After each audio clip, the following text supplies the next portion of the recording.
Welcome back to my channel. If I sound so stuffy, just know I'm getting over a crazy cold, but I wanted to go over this gorgeous soft romantic rose makeup that I've been loving lately. I initially did a different variation of this look back in fall when I wanted to show how even if you have softer features, you could still wear makeup that dramatizes your features and makes you look really sultry and gorgeous without looking too heavy and like the makeup is wearing you. I've been loving a good foundation stick lately, and this Ilia one is amazing at evening out your complexion but still keeping the skin look like skin, so it's very natural looking. It's so lightweight that I'm literally just applying it directly to my face and blending it out with my Morrow F2 brush. Concealer, I wanted a bit more hydrating since that foundation stick isn't like a glowy foundation. I'm taking a mix of the Kosas concealer and color corrector. I love this color corrector. It makes you look so instantly awake. I have naturally pretty dark circles, but that just does not exist in the presence of this color corrector. So I'm taking that in my usual spots under my eyes, the sides of my nose, and under my cheek to give that chiseled effect. And for bronzer, I wanted something very neutral, which this Westman Atelier bronzer is perfect for. I'm going to apply that in my usual bronzing and sculpting areas, so my temples, my eyes, cheekbones, jaw, and my nose. Since this is like a rosy palette, I wanted neutral because it's going to blend very beautifully into the blush colors we have coming soon, and it's going to softly sculpt the features that we naturally have. Not too warm, not too cool tone contour. It's just the perfect amount of in between. Also, if you're newer to nose contour, I cannot recommend this brush enough. It's very small and gets right in those little crevices that you need. Now, first up for our rosy palette, I'm so excited about trying this blush. So raved about. It's the Huda Beauty liquid blush, and this shade is the most beautiful mauvey berry shade. I'm very picky when it comes to anything berry because I feel like it can lean way too red, warm toned on my skin. One day I got bored and I asked ChatGPT, what season palette am I in? She said, you're a soft odd, and that's why you need neutral colors. So if colors are looking a little bit too reddish or corally on you, try leaning a little more neutral. It might help to harmonize everything. Sorry, I'm yapping about colors. Let's go over how I blended this. I wanted to keep it a little bit more rounded on my cheek to give that natural flushed,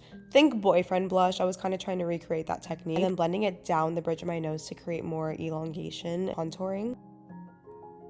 Moving to eyes, I've been loving an eyeshadow stick lately. If you're someone that doesn't really love using shadows too much, this will be your best friend. It's the easiest thing to apply and make a whole look out of. And this is also just the prettiest muted rose shade, so I was like, this is perfect. Applying it all over my lid and on my lower lash line and smudging that out with my fingers. Whenever I'm down for a little whimsy sparkle, but I don't really want sparkle in my face, this is the product I'm reaching for. It's like a beautiful satin cream from Charlotte Tilbury. It catches onto light so beautifully when you move around, so it almost looks like a little candlelit glow on your eye. And to deepen that up a bit, I'm taking these two brown shades and just sketching out a very light smoked out wing, keeping it really soft and feathered. I don't want it to be a distinct wing, but just enough so that there's some contouring and shadows to deepen up that sultry effect. When it comes to a shadowy wing, I use my fingers a lot to blend everything out and keep it really soft. And if you're still learning the placement of the wing, follow the shape of your lower lash line and act as though the wing is a continuation of that line headed towards the end of your eyebrow. Also, the little details are important. I like to take that same shadow and tuck it into my inner corner to tie the whole wing together, and then I'm tapping whatever's left over on the brush on my lower lash line to add a little bit more depth there. Finally, I'm adding the lightest shade in the palette into my inner corner to brighten it all up and look a little more doe-eyed. And then for mascara, I'm taking my itty bitty tiny little I love these bristles, they're so small, the Refy mascara. It's just gonna make it look so wispy. It's really good at separating all the little hairs, especially on the lower lash line. I've been liking lately to kind of wiggle the brush back and forth on my lashes like this to really separate them though, and it just makes all the difference. Like, look at that. And then final step for the eyes, this waterline brightener from Soshe, just in the inner third of my eye to open it up.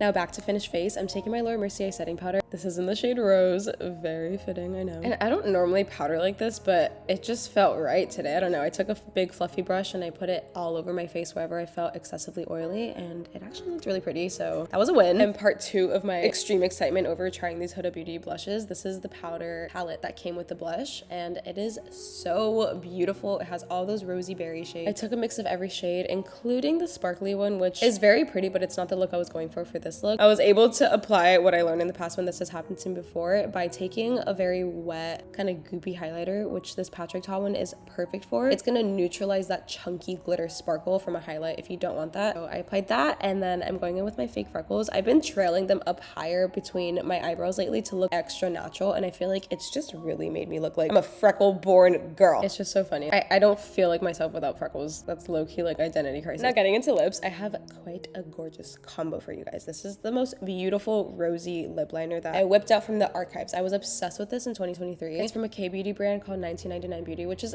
so slept on. I can't even stress that enough. Try one of their products, you're gonna love it. So I pretty much filled in my entire lips with this, leaving the center pretty open. I like to keep that very light, so I'm taking this matte lipstick from Patrick Ta, applying that in the center and blending with my fingers, but I still want that little bit of shine without it being like a goopy gloss. As I always opt for a satin lipstick, and then I'm gonna apply that in the center, and it's gonna grab onto the high points really well and catch the light. I just find it more natural, and it's gonna wear over time better with a lip combo underneath. And finally, I'm setting everything in place with my glowy setting spray from Iconic London. This spray is like that final burst of angelic glow that I love so much, and that is the final look. Let me know what you guys think. I love this so much. If you feel like makeup just feels too heavy on you, try rosy shades. Like, I feel like it's very sultry, romantic, but not too much. As always, feel free to comment any looks you guys want to see, and don't forget to like and subscribe. I'll see you guys next time.